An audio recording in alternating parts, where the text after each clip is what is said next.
Menjelang tahun politik, pelantikan Panglima TNI dipercepat. Demikian pula serah terima jabatan Panglima TNI yang berlangsung di hari Sabtu. Namun ada sejumlah cerita yang tidak terpublikasi di balik pelantikan Panglima TNI. Semuanya kami rangkum dari catatan pewarta Istana berikut ini.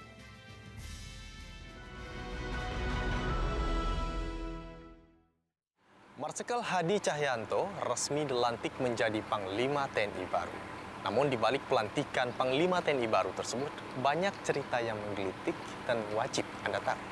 Apa saja? Berikut catatan pewarta Istana.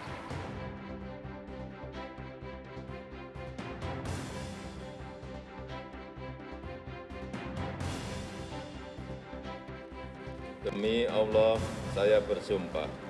Demi Allah, saya bersumpah. Sebelum sumpah jabatan terucap di depan Presiden dan undangan yang hadir, terselip pertanyaan soal kapan dan di mana Panglima TNI akan dilantik. Sebab pelantikan Panglima TNI di Jumat sore tidak tercantum dalam agenda resmi Presiden Joko Widodo yang biasanya diberikan kepada para pewarta istana. Belum lagi soal lokasi di Istana Negara Jakarta atau di Istana Bogor. Selain jarak yang cukup jauh dari Istana Bogor ke Istana Kepresidenan Jakarta, kesimpang-simpangan berita ini juga membuat kita kayak terburu-buru gitu loh. Jadinya habis acara menerima kenegaraan dari perwakilan Nauru, terus habis itu juga ada acara selanjutnya, ini tiba-tiba, ya benar, jam 4. Istana pun mengakui dinamika terkait keputusan pelantikan Panglima TNI. Memang sudah dipersiapkan? Ya karena kan weekend. Karena kalau pilihannya kan minggu depan atau hari ini itu. Jadi karena tadi pagi kita siapkan kepresnya selesai, Pak Presiden tanda tangan, berapa tadi ya?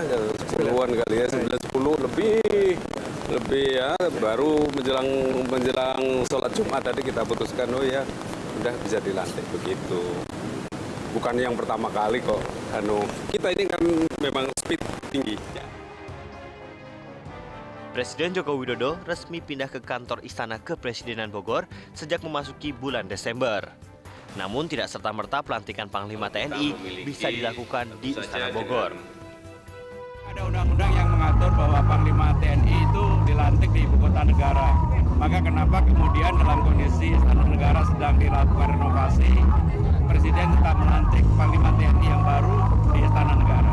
Ada sedikit perubahan yang rencananya sekitar jam 15 mengalami pengunduran menjadi 16.30 karena kepadatan jadwal Presiden selain ada Presiden Nauru juga ada acara resmi dan lain-lain sebagainya. Tujuannya tidak ditampilkan di agenda yang disebar ke wartawan apa sih Mas?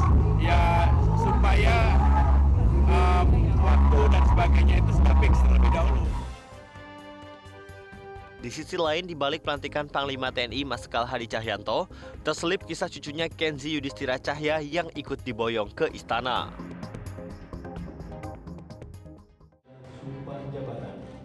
Sebelumnya ada Budi Gunawan yang dilantik menjadi Kepala BIN di Istana Negara tanpa pemberitahuan agenda resmi kepada media massa.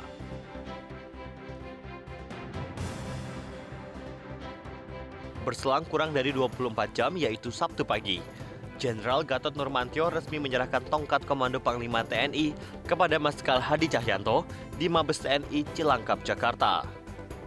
Setumpuk pekerjaan rumah termasuk menjaga netralitas TNI di tahun politik harus diemban Panglima TNI yang baru. Memasuki tahun politik, pesta demokrasi memberikan warna yang beragam, yang bernuansa akan terjadinya konflik.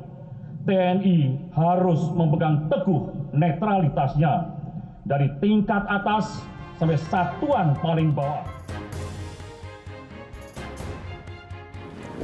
Menyambut tahun politik, diharapkan TNI tetap terus bisa menjaga netralitasnya. Panglima baru juga diharapkan mampu menguatkan netralitas sekaligus juga menjaga publik agar NKRI tetap terus terjaga. Saya Eko Primandani dan juru kamera Agus Lawrence untuk catatan pewarta Istana.